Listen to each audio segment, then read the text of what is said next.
BCCI ने जब West Indies दौरे के लिए इंडियन टेस्ट टीम का ऐलान किया तो उसमें सरफराज खान का नाम शामिल ना देखकर बहुत सारे लोगों के मन में सवाल आया कि भाई ये शख्स अब और क्या कर दे जो इससे टीम में जगह मिल जाए। बीते 3 सालों में रणजी मैचेस में इसका एवरेज 80+ है और क्या ये पैमाना काफी नहीं है वहां पर सिलेक्शन पाने के लिए? क्यों उसे इग्नोर किया गया जबकि मिडिल ऑर्डर में जगह थी?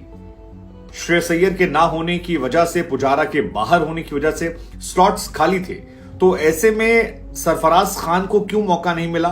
और ये सबको हैरान कर रहा था। लेकिन अब जो खबर आई है वो काफी हद तक स्पष्ट करने वाली है कि सरफराज खान को बाहर क्यों रखा गया। हम आपको बता दें कि सरफराज खान को बाहर रखने की वजह उनका क्रिकेट नहीं है, इसके पीछे की वजह अलग है। सरफराज खान टीम इंडिया में सेलेक्ट नहीं हुए हैं तो उसके पीछे 2 नेगेटिव चीजें उनके खिलाफ गई हैं। नंबर 1, उनकी फिटनेस को लेकर सवाल खड़ा किया गया है और दूसरा जो सबसे बड़ा है रीजन वो है उनके एग्रेशन को लेकर बताया जा रहा है। पीटीआई के हवाले से यह खबर आई है कि सिलेक्शन कमेटी ने उनके एग्रेशन को देखते हुए थोड़ा सा उनके फेवर में फैसला नहीं लिया।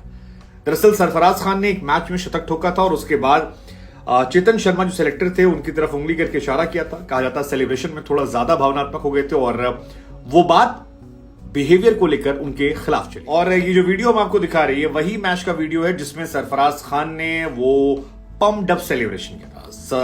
सरफराज जो कि सिद्धू मूसेवाला के काफी बड़े फैन हैं, थोड़ा पम्प्ड अप सेलिब्रेशन करना कहा जा रहा है कि उनके खिलाफ चला गया और यही बातें सिलेक्टर को नागवार गुजरी कि आप इतना ज्यादा एग्रेसिव कैसे हो सकते हैं।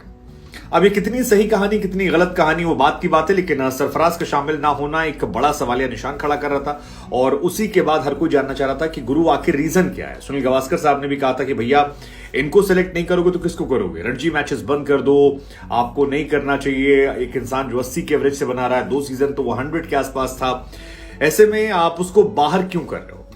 अब यहां पर जो सिलेक्टर हैं जिनके सामने ये उंगली वाला केस हुआ था वो चेतन शर्मा साहब को लेकर। तो चेतन शर्मा साहब वही हैं जिनका एक स्टिंग ऑपरेशन वायरल हुआ था जिसमें वो कहते हैं हार्दिक पांड्या यहाँ पड़ा रहता है, वो फलाना फोन करता रहता है, धमकवा ये करता रहता है। तो ये उन्हीं की कहानी के इर्द गिर्द है। लेकिन क्या ये जायज है? हमें लगा हम आपसे पूछते हैं कि क्या ये सेलिब्रेशन को आधार बनाकर किसी खिलाड़ी को बाहर बिठाना, क्योंकि बहुत सारे लोग कह रहे हैं कि यार अगर परफॉर्म किया है तो थोड़ा एग्रेशन दिखाए तो क्या बुरा है?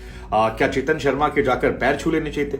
कई लोगों का मानना है कि आप डिसिप्लिन जो है वो बहुत जरूरी है और यही बातें जो हैं वो पृथ्वी शॉ के साथ भी खिलाफ जाती हैं कि एक तो एटीट्यूड का बहुत पंगा रहता है, दूसरा फिटनेस का पंगा रहता है और क्या वही इशू सरफराज के साथ भी? खैर जो भी है, कई सारे रीजंस तो निकल कर आ गए हैं और बीसीसीआई की तरफ से ही आए हैं, ये कहीं दाएं बाएं से भी नहीं आए हैं। इसमें यही कहा गया है कि सरफराज खान अपनी फिटनेस पर जितना ज्यादा काम करेंगे उतना जल्दी उनके लिए टीम इंडिया के रास्ते खुल जाएंगे। हालांकि सुनील गावस्कर समेत तमाम खिलाड़ी ऐसे हैं जिनका यह मानना है कि फिटनेस क्या वजह है, क्योंकि जो खिलाड़ी 150, 200, 250 रन बना रहा है क्या वो फिट नहीं है? क्या जो खिलाड़ी पूरे दिन या 1.5 दिन बल्लेबाजी कर सकता है उसे आप मैच अनफिट घोषित कर रहे हैं? या उनका बॉडी फिगर ही ऐसा है कि उस तरह के फिजिक में ही वो क्रिकेट खेलते हैं और उसमें उनका कसूर नहीं है? क्योंकि गावस्कर साहब इस बात से काफी खफा थे कि यार जो खिलाड़ी दिन भर दौड़ ले रहा है आप उसे मैच अनफिट कैसे कह सकते हैं? आपके पैमाने पर भले वो ना फिट लेकिन यो टेस्ट वो पास कर ले रहा है, फिजिकली वो दिन भर खेल ले रहा है, ऐसे में सवालिया निशान है। लेकिन यही 2 बातें निकल कर आई हैं कि एक उनका जो बिहेवियर है ऑन एंड ऑफ फील्ड वो अच्छा नहीं है और वो उन्हें बेहतर करने की जरूरत है। ये एक स्टेटमेंट है। अब सरफराज ने क्या किया, कहां किया, ये सरफराज को समझना पड़ेगा। कहा जा रहा है कुछ जेस्चर्स उन्होंने अपनाए जो सही नहीं थे और डिसिप्लिन उनके अंदर लैक करता है जिस वजह से। तो 4-5 वजह मोटी मोटी सरफराज के ना सेलेक्ट होने की हो सकती है कि एक चेतन शर्मा की कहानी जो हुई, दूसरा फिटनेस बिहेवियर, तीसरा आईपीएल में उनका ना चलना क्योंकि आईपीएल भी महत्वपूर्ण है।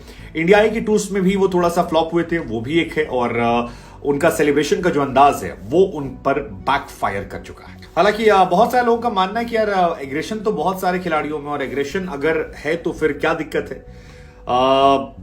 क्योंकि सरफराज ने 2019-20 में 6 मैचेस में 928 रन बनाए थे, एवरेज जो था उनका 154 का था, विच इज फिनोमिनल। उसके बाद 2021-22 में भी उन्होंने 6 मैचेस खेले, 982 रन बनाए, तो अगेन उनका फिनोमिनल था, 122 का एवरेज था। और 3 शतक उन्होंने तब मारे थे 2021-22 में, 19-20 में भी मारे थे 3 शतक। फिर 2022-23 में 6 मैच में 556 रन बन चुके हैं, 92 का एवरेज है। लेकिन इसके बावजूद उन्हें प्रायोरिटी नहीं दी गई और उनके ऊपर ऋतुराज गायकवाड़ को और यशस्वी जायसवाल को प्रायोरिटी दी गई। तो इसका लॉजिक लोग नहीं समझ पा रहे थे। हालांकि सरफराज ऋतुराज गायकवाड़ से इन पैमानों में तो आगे हैं, क्योंकि ऋतुराज का 42 का एवरेज है। और इसी बात को लेकर कई सारे सवाल जो हैं वो कई और लोगों ने भी उठाए थे। जैसे अब मनु ईश्वरन का सिलेक्शन नहीं हुआ था, तो उनको लेकर भी कहा गया था यार क्यों नहीं हुआ, क्योंकि वो आईपीएल नहीं खेल रहे हैं, और अगर आईपीएल ही पैमाना है तो फिर आप बंद कर दीजिए। इसके अलावा पांचाल को लेकर भी वसीम जाफर ने सवाल किया था कि भाई ये लोग आईपीएल नहीं खेल रहे हैं तो क्या वही एक पैमाना है। बहुत सारे सवाल है, लेकिन सरफराज को लेकर ये रीजन आया। वैसे ये सवाल जायज है कि ऋतुराज गायकवाड़ और यशस्वी को किन पैमानों पर आगे आपने लाइन में कतार में खड़ा कर दिया। मतलब कोई पैमाना तो होगा, या पैमाना वो आईपीएल वाला है। लेकिन सरफराज को लेकर जो 2 रीजन आए हैं, डिसिप्लिन और एग्रेशन, क्या सोचते हैं?